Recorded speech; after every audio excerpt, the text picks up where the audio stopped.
নমস্কার, আমি সুজিত মাহান্তি নুজিবিডু সিড লিমিটেডের পক্ষ থেকে আমি এখানে আজকে বড়াবাজার ব্লকে লটপদা গ্রামে এসেছি, যেখানে এক চাষি ভাইয়ের জমিতে যিনি পুষ্কল লাগিয়েছেন।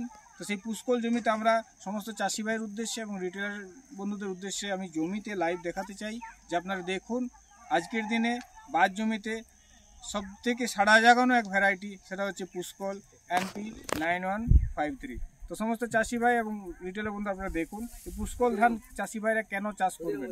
পুষ্কল ধান সবসময় আপনাদেরকে ফলন বেশি দেবে, চাষি ভাইদের ফলন প্রয়োজন, এছাড়াও যা যা প্রয়োজন ধান চাষ করে যত লাভ করার জন্য সেটা পুষ্কল ধানের মধ্যে রয়েছে।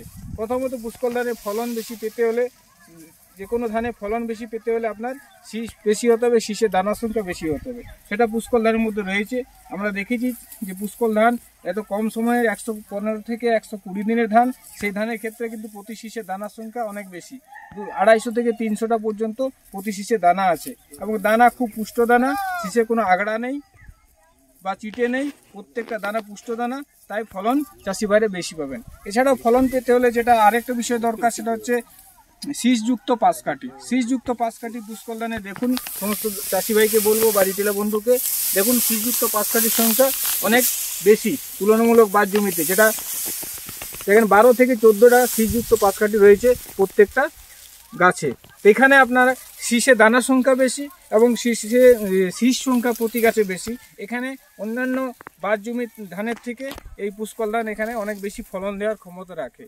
এছাড়াও এবছরে যে পরিবেশ ছিল, এই বছর প্রচুর চারদিকে রোগের উপদ্রব হয়েছিল, বিএলবি লেগেছিল, ব্লাস্ট লেগেছিল।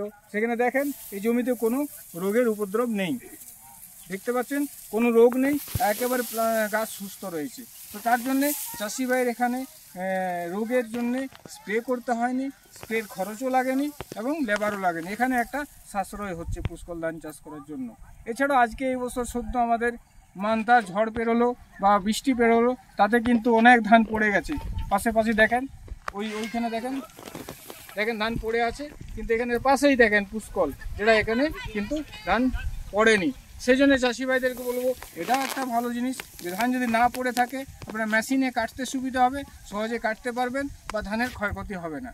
তার জন্য আমি সমস্ত চাষি ভাইকে বলবো আপনার আগামী দিনে বাদ জমিতে চাষ করতে হলে একমাত্র পুষ্কল ধান চাষ করুন। এবং রিটেলার বন্ধুকে বলবো চাষি ভাইয়ের লাভের জন্য বা আপনার দোকানের রেপুটেশন ভালো রাখার জন্য আপনারা সবসময় চাষি ভাইরাতে বাদ জমিতে পুষ্কল ধান তুলে দেন। ধন্যবাদ।